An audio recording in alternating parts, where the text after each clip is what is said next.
Jai Bhim, dear friends, welcome back to the Bold Bahujan. Today we need to talk honestly, calmly, and courageously about an issue that has created a national debate, the new UGC Equity Guidelines. Many are asking, why do we need these guidelines? Are they discriminating against the general category? Will they be misused? Is this another version of SC/ST Atrocity Act? Controversies. Are these policy dividing India into SC, ST, OBC versus everyone else? To understand the truth, we must walk through the history, the psychology, and the social reality of caste in India.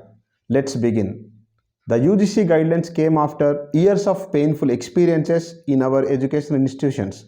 The deaths of Rohith Vemula, Payal Tadvi, Darshan Solanki from IIT Bombay, Jayasri Nayak, Central University of Karnataka, and many others forced the Supreme Court to question why Indian universities failed to protect their most vulnerable students, and after multiple committees, researches, and consultations, especially over 50,000 caste atrocity cases per year as per NCRB data, steady annual increase for SC/ST atrocity cases, and as per the Ministry of Social Justice data is concerned, the student dropout rates claims a higher dropout rates among SC/ST and OBC students due to the discrimination in education institutions either by faculty or by fellow students.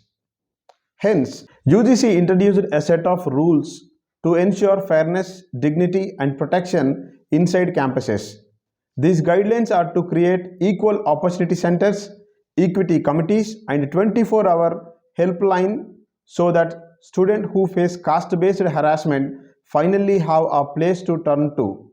For the first time, education institutions are being told you cannot ignore caste discrimination anymore. But the moment these guidelines came, a wave of resistance emerged, mostly from sections of the general category. Students began protesting. Social media filled with angry posts and statements like, "We are being discriminated against. We will be falsely accused. This promotes caste over merit. We are becoming second-class citizens."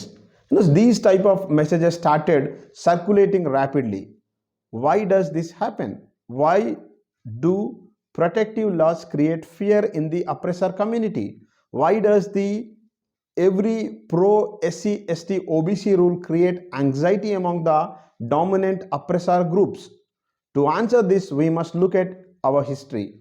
When the Scheduled Caste Scheduled Tribe Prevention of Atrocities Act was introduced in 1989, what was the reaction? These same words, misuse, bias, reverse discrimination, threat to merit, division in society.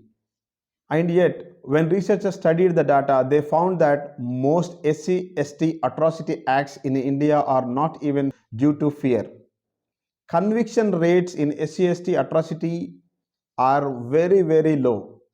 It is something around 25%. This is because police deliberately weaken them. The false case percentage are the same as any other Indian Penal Code crime. The truth is simple. Whenever oppressed communities get legal protection, the privileged feel threatened. The fear is not for justice. The fear is of losing automatic supremacy. Caste in India has worked for thousands of years on one principle. Those on the top decide the rules, controls the narratives, and holds the unquestioned authority.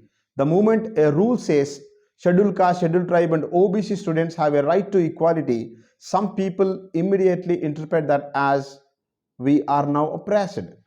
This is not new. When reservations were introduced, the same panic emerged. When the Atrocity Act was strengthened, the same panic emerged. When Rohith Vemula's case exposed caste bias, the same panic emerged.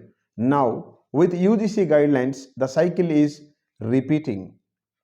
Let's look at the objections raised by the general category or the upper caste and examine them honestly.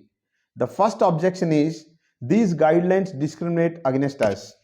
But Caste discrimination in India is not symmetrical. It does not flow both ways. Caste is a one-way hierarchy from top to bottom like a ladder. That is why Dalit, Adivasi, and OBC students face humiliation, isolation, mental torture, and a systemic exclusion, structural oppression. So, protecting vulnerable groups is not discrimination, it is justice. The second objection of the upper caste is committees will be biased. But ask yourself, my dear friends, committees in India have always been dominated by the upper caste. No one called them biased then. No one said, why are Brahmins? Why are all dominant caste every time in every committee? No one protested the lack of representation. Now, when marginalized communities finally get a seat at the table, suddenly the word bias appears. This is not fear of bias, but this is fear of losing monopoly over decision making. The third objection they say is these rules will be misused. This is an emotional argument, not a factual data backed one. Every law in the world can be misused. No, the burglary laws, the dowry laws, or the rape laws, the tax laws, the GST, IT, no, we don't have anything to say with them. But when it comes to these laws, it creates a havoc in the oppressing communities. But we do not abolish laws because a tiny minority may misuse them. We improve procedures, not remove the protection. So the word misuse, or the objection of misuse, this argument is always used when the privileged feel their impunity is being challenged, just like they used it against the Scheduled Caste Scheduled Tribe Atrocity Act. Even though data showed that most Dalit victims never even dared to file cases, the misuse narrative is often a way of delegitimizing the suffering of the oppressed communities. Another objection says we are becoming second class citizens. This statement is so rooted not in injustice but in psychology. When people are used to being first, equality feels like oppression. When people are used to privilege, fairness feels like loss. This discomfort is not the same as discrimination. It is the discomfort of losing unearned advantages. Some also say caste identity is being promoted, but caste identity was not invented by UGC. It was not invented in last year or in past couple of years. It was invented by Manusmriti, by endogamy, by Varna rules, by temple entry restrictions, and by centuries of land ownership patterns. Caste exists because society is built on it, not because some institution like UGC acknowledged it. Suppressing the reality of caste has never solved it. Look at the world history. Recognizing the discrimination is the first step towards eradicating the discrimination. Another claim of the general category is that the general category faces discrimination too. Yes, any person, no matter their caste, can feel bullied or a personal conflict. But systemic caste discrimination is suffered overwhelmingly by the scheduled caste and scheduled tribe and the OBC communities in this country. That is why they need a structural protection. Finally, there is the claim of appeasement politics. This is a political slogan, not an academic argument. Whenever marginalized communities gain rights, someone calls it appeasement. But protecting the weak is not appeasement. It is the soul of democracy. It is the constitutional morality. Dear friends, the important question is not whether the UGC guidelines divide society. The question is, what was society before these guidelines? Was it equal? Was it fair? Was caste not already dividing students in the classrooms, in the hostels, in the laboratory? Were scheduled caste, scheduled tribe, OBC students not already isolated, excluded, and demoralized? So the UGC guidelines did not create a divide. They simply brought the hidden division to light. Caste has been dividing India for past 2000 years. These guidelines are attempting to heal those divisions by acknowledging them, not ignoring them. Let us be honest. What we are witnessing today is not SC, ST, OBC versus the general category. It is the age-old struggle between the oppressed demanding dignity and the privileged resisting accountability. The struggle between the oppressed demanding dignity and the privileged resisting accountability.